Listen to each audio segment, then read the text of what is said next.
The real estate agent's perfectly manicured finger was reaching for my doorbell when I opened the door myself. She froze, her hand suspended in mid-air, her practiced smile faltering. Behind her, parked arrogantly in my driveway, was my son-in-law's BMW, and behind the wheel I could see his face drain of color. "I'm sorry," the agent said, glancing down at her tablet with confusion. "I'm here to show the property at 4257 Maple Grove. The owner is... Well, I was told the owner is incapacitated and the family has power of attorney." "The owner," I said, my voice steady and cold, "is standing right in front of you, and this property is not for sale. My name is Catherine Mitchell. I'm 73 years old, and up until 6 weeks ago, I thought I knew my family. I thought the daughter I raised and the man she married had at least a shred of decency. I was wrong. Let me take you back to where this all started, because you need to understand something. They didn't just try to steal my house. They tried to steal my dignity, my autonomy, and my future. They underestimated me in the worst possible way, and that was their first mistake." It was a Tuesday morning in late August when my daughter, Jennifer, first brought up the idea of me getting some help around the house. We were having coffee in my kitchen, the same kitchen where I'd taught her to bake chocolate chip cookies, where we'd laughed over terrible jokes, where I'd held her when her first boyfriend broke her heart. "Mom, you're not getting any younger," she said, stirring her coffee with that particular intensity that meant she'd rehearsed this conversation. "Dad's been gone for 5 years now. This house is too big for you. The maintenance, the yard work, the stairs." I'd looked at her over the rim of my cup. "I manage just fine, Jennifer. I have my gardener come twice a month. I can still climb my own stairs, and I like my house. But what if something happens? What if you fall? What if—" "Then I'll call 911 like any sensible person," I'd interrupted. "Sweetheart, I appreciate your concern, but I'm not ready to give up my independence." She'd smiled then, but it hadn't reached her eyes. "Of course not, Mom. I'm just worried about you, that's all." I should have seen it then. That flicker of something that wasn't quite worry, but I was still living in the world where my daughter loved me unconditionally, where family meant protection, not predation. The visits increased after that. Jennifer and her husband Brad started coming by more often, usually unannounced. Brad would walk through the house making comments about the outdated kitchen, the old furnace, how much the place would be worth if someone renovated it properly. "Prime real estate," he said once, standing in my living room like he already owned it. "This neighborhood has really gone upscale. Properties like this are selling for $750, $800, $100,000 easy." I'd felt a cold finger trace down my spine, but I'd dismissed it. Surely my own daughter wouldn't. Then came the incident that they would later use against me. It was a Saturday morning. I'd gone to the grocery store, done my shopping, come home and put everything away. Routine, simple. Except apparently I'd left my car running in the garage. I hadn't noticed until Jennifer happened to stop by an hour later and found it still running. "Mom!" she'd shrieked, her voice shrill with what I now recognize as performed panic. "You could have died. Carbon monoxide poisoning. How could you be so careless?" I'd been embarrassed. Genuinely embarrassed. I'm 73, not 30, and yes, sometimes I forget things. Who doesn't? But the way Jennifer had looked at Brad, the way they'd exchanged that glance, I should have known. "We need to talk about your safety, Mom," Brad had said, his voice dripping with fake concern. "This isn't normal forgetfulness, this is dangerous." "It was one mistake," I'd protested. "One mistake that could have killed you," Jennifer had shot back, and then softer with tears in her eyes that I now know were calculated. "Mom, please, we love you. We just want to make sure you're safe. Maybe it's time to think about other living arrangements, somewhere with support, somewhere you don't have to worry about things like turning off the car." I'd refused, of course. This was my home. My husband Harold and I had bought this house 42 years ago. We'd raised Jennifer here. His workshop was still in the basement, his tools hanging on the pegboard exactly where he'd left them. His rose bushes were in the back garden. This house held every memory of our life together. "I'm not leaving my home," I'd said firmly, and that's when everything changed. The next week, Jennifer brought a lawyer to my house. Not my lawyer. I'd used Robert Chen for estate planning for years, but some slick young man named Marcus something or other with perfect teeth and a briefcase that probably cost more than my first car. "Mrs. Mitchell," he'd said, settling onto my couch uninvited, "your daughter has expressed some concerns about your ability to manage your affairs. Now, I want you to know that there are options available that can help ensure your assets are protected and your care is guaranteed as you age." "I'm managing my affairs just fine," I'd said coldly. Of course," he'd soothed. "But wouldn't you feel better knowing that if something did happen, if you did become incapacitated, your daughter would be able to step in immediately, without having to go through the courts, without delays? We can set up a power of attorney that would give Jennifer the ability to make decisions on your behalf if you're unable to do so." I looked at Jennifer. "You want power of attorney over me?" "Just as a safety measure, Mom," she'd said quickly. "Just in case. You'd still make all your own decisions. This would only activate if something happened to you." The lawyer had nodded. "It's a very standard arrangement, very common for people your age." People my age. As if 73 meant incompetent. As if I hadn't been successfully managing a household, raising a daughter, and helping Harold run his accounting business for decades. "I'll think about it," I'd said, which was code for "absolutely not, but I'm too polite to throw you both out of my house right now." They'd left, but the lawyer had forgotten his business card on my coffee table. I'd thrown it in the recycling the moment the door closed. That's when I started paying attention. Really paying attention. I noticed that Jennifer had started speaking about me differently to other people. When her friend Carol called and I answered the phone, I could hear Jennifer in the background saying, "Oh, she has her good days and bad days. We're really worried about her." Good days and bad days? I was the same as I'd always been. I did the crossword puzzle every morning. I played bridge with my friends every Wednesday. I volunteered at the library. I was living my life. But Jennifer was building a narrative, and I was the villain in her story, or rather, the victim who needed saving. Then came the doctor's appointment. Jennifer had made me an appointment with a new doctor, not Dr. Patterson, who'd been my physician for 20 years, but some neurologist named Dr. Reeves. She'd told me it was just a routine checkup, given your age. I'd gone, because despite everything, she was still my daughter, and part of me wanted to believe that she genuinely cared about my health. Dr. Reeves had asked me a series of questions. What year was it? Who was the president? Could I count backwards from 100 by sevens? Could I remember 3 words and repeat them back to him? I'd answered everything correctly, of course, because there's nothing wrong with my mind. But then he'd started asking about my forgetfulness, about whether I'd had any incidents recently, and I'd realized Jennifer had primed him. She'd told him I was declining, that I was having memory issues, that I'd left my car running. "Mrs. Mitchell," he'd said carefully, "sometimes families notice changes before the patient does. Your daughter is concerned about your ability to live independently." "My daughter," I'd said, standing up, "is concerned about something, but I don't think it's my well-being." I'd walked out of that office and driven straight home, my hands shaking on the steering wheel. That night, I did something I'm not proud of. Jennifer had left her purse in my living room when she'd visited that afternoon.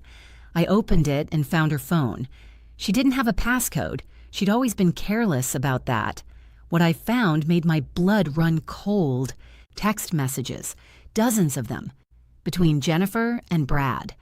I scrolled through them, each one worse than the last. They went back weeks. This wasn't some impulsive scheme. They'd been planning this systematically. The lawyer says if we can get a doctor to declare her incompetent, we can get emergency power of attorney.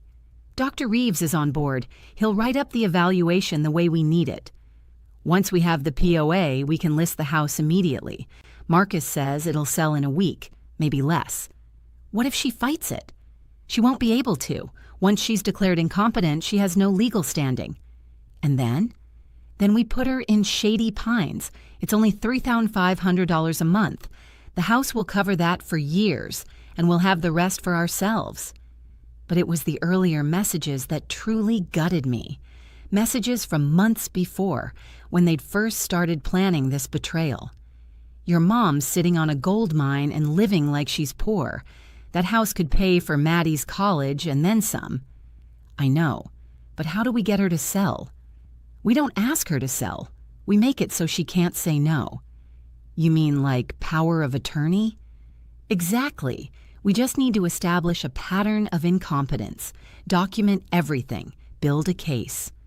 They talked about me like I was an obstacle, a problem to solve, not a person, not a mother, not someone who'd sacrificed everything to give Jennifer the life she'd had. There were messages about how they'd staged things. The car in the garage? Jennifer had turned it back on after I'd parked it. She'd actually restarted the engine and left it running, then discovered it an hour later. It hadn't been my mistake at all. It had been sabotage. I'd sat there in my kitchen, my daughter's phone in my trembling hands, and felt something break inside me. Not my heart. That had already cracked. This was something else, something harder and colder. I thought about the little girl who used to hold my hand crossing the street, the teenager who'd sobbed in my arms when she didn't get into her first-choice college, the bride I'd helped into her wedding dress, tears streaming down my face because she looked so beautiful. Where had that girl gone? When had she turned into this stranger who could plot against her own mother with such calculated cruelty?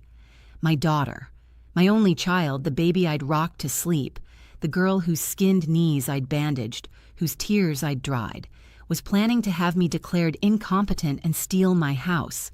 Not for my care, not for my safety, for money, for a new kitchen in their already beautiful home, for a vacation, for whatever it is that made them feel entitled to take what I'd spent a lifetime building. I put Jennifer's phone back in her purse. I didn't say a word. I smiled when she picked it up to leave, kissed her cheek like I always did, and then I went to war. Next morning, I called Robert Chen, my actual lawyer, the one who'd helped Harold and me set up our wills, who'd guided us through estate planning, who'd been a friend for 20 years. "Robert," I said, "I need your help, and I need you to move fast." I told him everything. The texts, the doctor, the lawyer, Marcus, the conspiracy to have me declared incompetent. There was a long silence on the other end of the line. "Catherine," he said finally, his voice tight with anger, "what they're attempting is elder abuse. We can file charges." "No," I interrupted. "I don't want to file charges. I want to make it impossible for them to take my house. Can we do that?" "Absolutely. We can put the house in a trust. We can add protections that make it impossible for anyone but you to sell or transfer it without your explicit witnessed consent. But Catherine, if they're really trying to have you declared incompetent, then we need to beat them to it. Can you get me an appointment with a neurologist? A real one, who doesn't know Jennifer, who'll give me an honest evaluation?" "I can do better than that. I'll get you 3. We'll have you evaluated by independent physicians who'll testify, if necessary, that you're of sound mind and competent to make your own decisions." "How long will that take?" "I can have the first appointment set up by tomorrow. The trust documentation will take about a week to prepare. Catherine, you'll need to sign everything at my office with witnesses. We'll video record the signing to establish that you're competent and acting of your own free will." "Do it," I said, "all of it." Over the next 2 weeks, I became a woman on a mission. I saw 3 different neurologists. I took every cognitive test they had. I aced all of them. They all wrote detailed reports confirming that I was cognitively intact, mentally competent, and fully capable of managing my own affairs. The first neurologist, Dr. Patterson, a woman about my age with kind eyes and no-nonsense attitude, put me through 2 hours of testing, memory tests, problem-solving exercises, questions about current events. She had me draw clock faces and remember word lists. She tested my executive function, my spatial reasoning, my verbal fluency. At the end, she'd leaned back in her chair and smiled. "Mrs. Mitchell, I don't know what you're worried about, but cognitively you're sharper than most 50-year-olds I see. Your test scores are in the 95th percentile for your age group. Actually, they're in the 95th percentile for any age group." "Can you put that in writing?" I'd asked. "Absolutely, and if anyone challenges it, I'll testify in court if necessary." The other 2 evaluations went similarly. Each doctor was independent. Each used different testing methods, and each reached the same conclusion. There was nothing wrong with my mind. I met with Robert multiple times. We restructured everything. The house went into an irrevocable trust with me as the sole trustee. No one could force a sale without my explicit witnessed consent. We added provisions that if anyone attempted to have me declared incompetent, they would be automatically removed from my will. We recorded everything. Video testimony of me explaining the situation, answering questions, demonstrating my competence. Robert even had me write out a statement in my own handwriting, explaining why I was taking these actions. "Catherine," Robert had said during one of our meetings, "what they're attempting to do to you, it happens more often than people realize. Adult children convincing themselves they're entitled to their parents' assets, and the system is supposed to protect vulnerable elders, but sometimes it's weaponized against them. What you're doing here, this documentation, these protections, you're not just protecting yourself, you're creating a template for how elders can fight back." "I'm just trying to keep my home," I'd said. "You're doing more than that. You're maintaining your dignity and autonomy. That's everything." "If they try to challenge this," Robert said during another session, "we have ironclad proof that you were of sound mind and acting to protect yourself from exploitation." But I didn't just stop at legal protections. I went further. I called my bank and set up alerts for any suspicious activity on my accounts. I changed all my passwords. I got a security camera system installed on my house, the kind with video and audio recording. The technician who installed it was a young man named David, and when I explained why I needed such comprehensive coverage, his face had darkened with anger. "My grandmother went through something similar," he'd said quietly. "Her son, my uncle, cleaned out her bank account before anyone realized what was happening. She died in a state facility because she couldn't afford anything better. I'm going to make sure your system is bulletproof, Mrs. Mitchell. Nobody's getting past these cameras." He installed cameras at every entrance, in my driveway covering the front and backyards. He set them up to save to cloud storage that only I could access. He taught me how to review footage on my phone. "Anyone comes onto your property without permission, you'll have video evidence," he'd said. "Time-stamped, date-stamped, everything."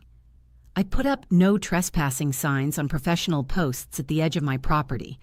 I documented the date I installed them, took photos, and filed them with my lawyer.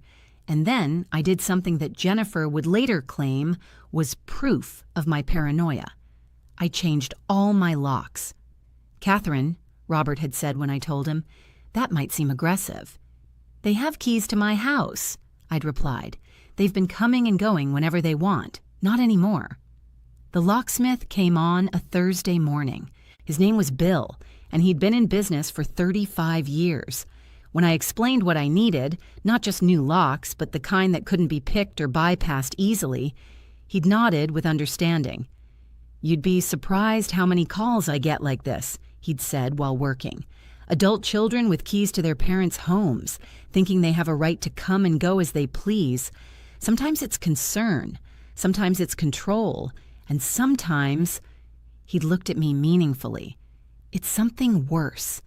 Heavy-duty deadbolts on all the doors, new locks on the windows. I kept one spare key in Robert's office safe and one hidden in a place no one but I would ever think to look.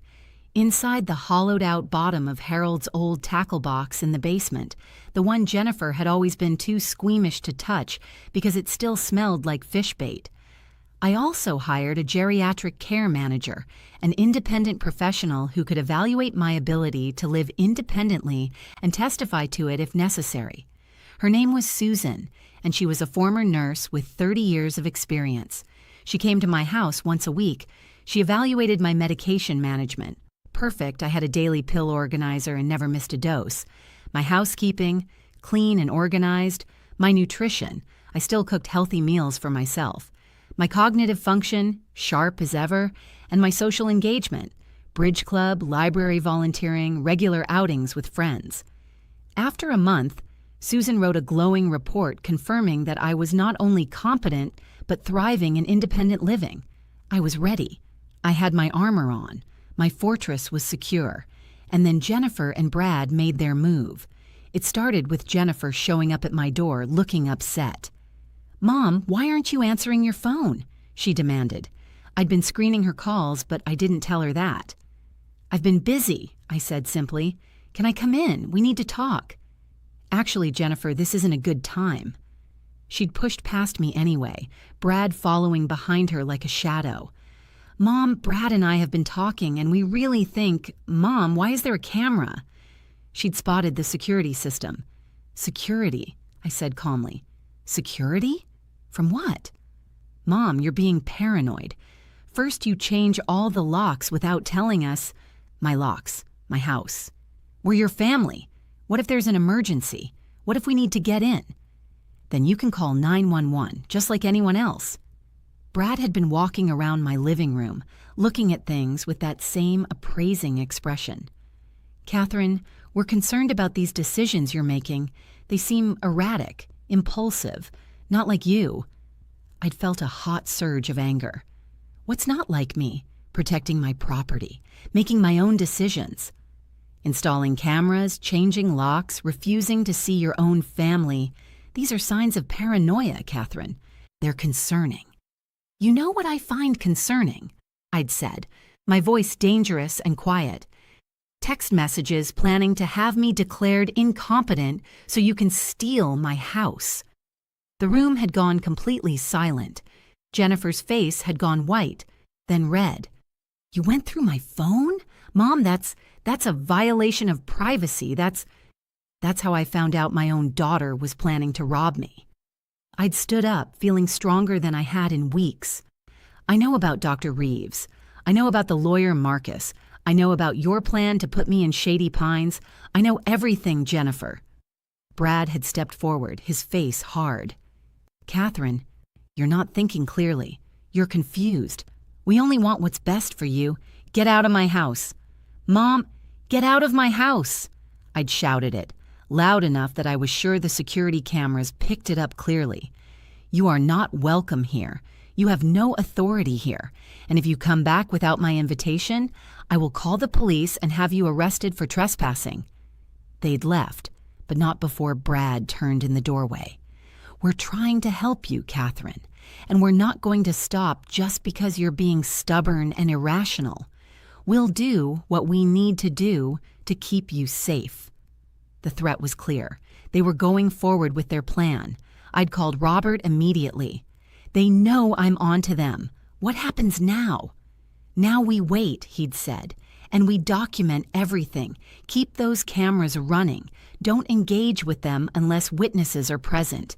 And Catherine, don't let them rattle you. You've done everything right." For 3 weeks, I didn't hear from Jennifer or Brad. No calls, no visits.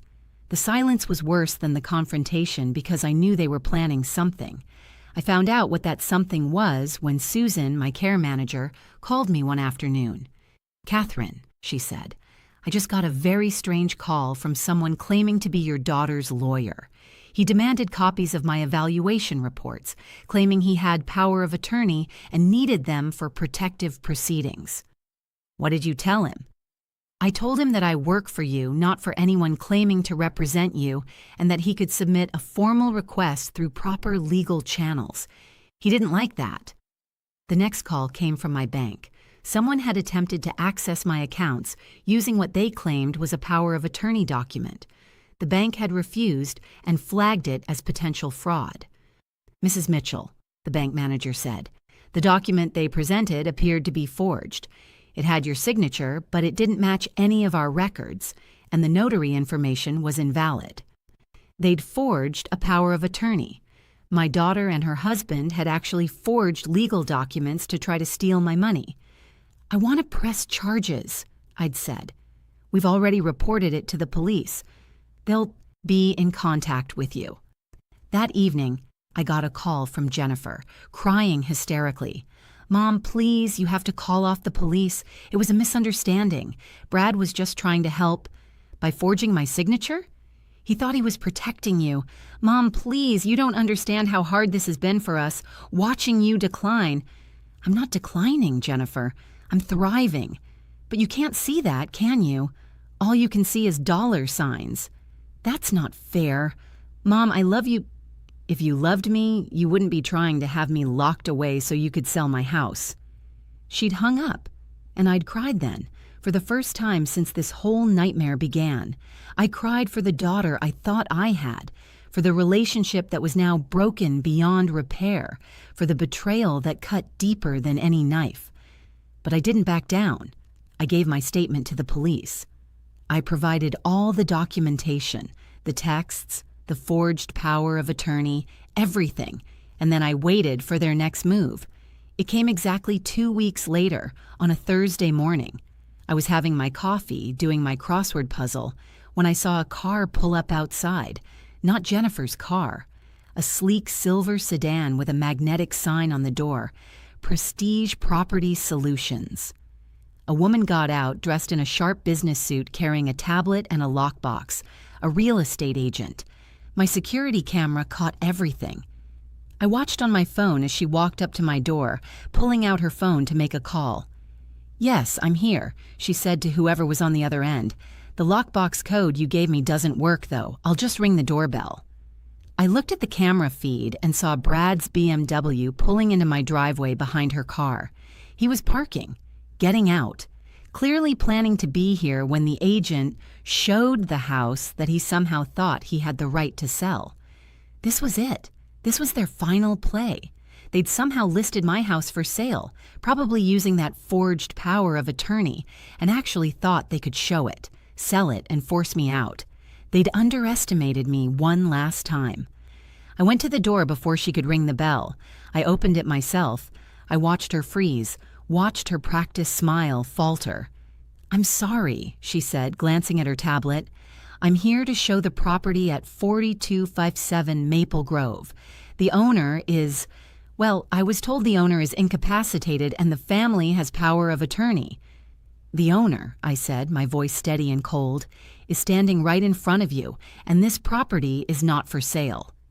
Behind her, Brad's face went from confident to pale in about 3 seconds flat. He got out of his car, trying to salvage the situation. "Catherine, I can explain." "I'm sure you can," I said. "Just like you can explain the forged power of attorney, the one the police are currently investigating?" The real estate agent looked. Between us, understanding dawning on her face. "I'm sorry. There seems to be some confusion. Mr. Bradley provided documentation that he had legal authority to list this property." "Mr. Bradley," I said clearly, "is my son-in-law. He has no authority, legal or otherwise, over my property. The documents he provided you are fraudulent. I have never authorized the sale of my home." Her face went professional and carefully neutral. "I see. I apologize for the intrusion, ma'am. I'll be contacting my broker immediately." She looked at Brad with barely concealed anger. "And I believe our firm will be filing a complaint about the fraudulent documents." "You do that," I said. Then I looked at Brad. "You are trespassing on my property. You have exactly 60 seconds to get back in your car and leave, or I'm calling the police." "Catherine, please, we can work this out." 55 seconds. "Your daughter is worried sick about you." 50 seconds, and Brad? The police already have the forged power of attorney. They're building a case for elder abuse, fraud, and attempted theft. Every time you show up here, every call Jennifer makes, every stunt you pull, it's more evidence. You're going to regret this. Jennifer deserves better than this kind of treatment from her own mother. 40 seconds, and you can tell Jennifer that she's been removed from my will. Everything I have will go to charity when I die. She'll get exactly what she's earned. Nothing. He'd started backing toward his car, his face twisted with rage. You're a bitter, paranoid old woman. You're going to die alone. Maybe, I'd said calmly, but I'll die in my own house, on my own terms, with my dignity intact, which is more than you can say. He'd peeled out of my driveway fast enough to leave skid marks. The real estate agent had apologized 3 more times and left quickly, and I'd stood there in my doorway, in my house, on my property, victorious. I went inside and called Robert. "It's done," I said. They tried to list the house with a forged POA. The real estate agent witnessed everything. Brad admitted on camera that he was trying to sell my house. "That's excellent news for the case," Robert said. "Catherine, with this evidence, the district attorney might actually prosecute. This isn't just civil fraud anymore. This is criminal." "I know," I said. And then, because I needed to say it out loud, "Robert, she's my daughter, my only child, and she tried to steal my life from me. I'm sorry, Catherine. I'm so sorry." "Don't be sorry," I said, surprised by how strong my voice sounded. "Be ready, because I'm not stopping until everyone knows what they tried to do." The police investigation took 3 months. In that time, Jennifer tried to contact me exactly once, through a lawyer who claimed she wanted to reconcile and suggested we go to family mediation. I sent back a 1-line response through Robert. "I'll be happy to meet with Jennifer at her arraignment." The district attorney ultimately decided to prosecute. Jennifer and Brad were charged with attempted financial exploitation of an elderly person, forgery, and conspiracy to commit fraud. The charges carried potential prison time. They took a plea deal. No jail time, but 5 years probation, mandatory repayment of all legal fees they'd cost me, a permanent restraining order, and Jennifer had to stand up in court and admit what she'd tried to do. I went to that hearing. I sat in the gallery and watched my daughter stand before the judge and say, in a shaking voice, "I attempted to have my mother declared incompetent in order to gain control of her assets. I conspired with my husband to forge legal documents. I attempted to sell her property without her knowledge or consent. I am guilty of these charges." The judge had looked at her with such contempt. "Ms. Bradley, you betrayed the most fundamental bond of trust. Your mother raised you, cared for you, and you repaid her by attempting to rob her of her autonomy, her home, and her dignity. You should be ashamed." "I am, Your Honor," Jennifer had whispered. "But I don't think she was. I think she was just sorry she got caught." After the hearing, Jennifer tried to approach me in the hallway. The bailiff stopped her. The restraining order was already in effect, but I could see her face. She was crying. "Mom," she'd called out, "Mom, please, I'm sorry, I made a mistake. Please don't cut me out of your life. I'm your daughter." I'd looked at her for a long moment, at this woman who looked like my little girl, but had become someone I didn't recognize, someone who'd looked at me and seen not a mother, not a person, but an obstacle between her and money. "No," I'd said quietly. "You stopped being my daughter the moment you decided I was worth more to you dead or institutionalized than alive and free. I have no daughter." I'd walked away and never looked back. That was 8 months ago. I still live in my house. I still do my crossword puzzles, play bridge with my friends, volunteer at the library. Susan still comes by once a week, though now it's more as a friend than as professional oversight. My house is worth more than Jennifer and Brad thought.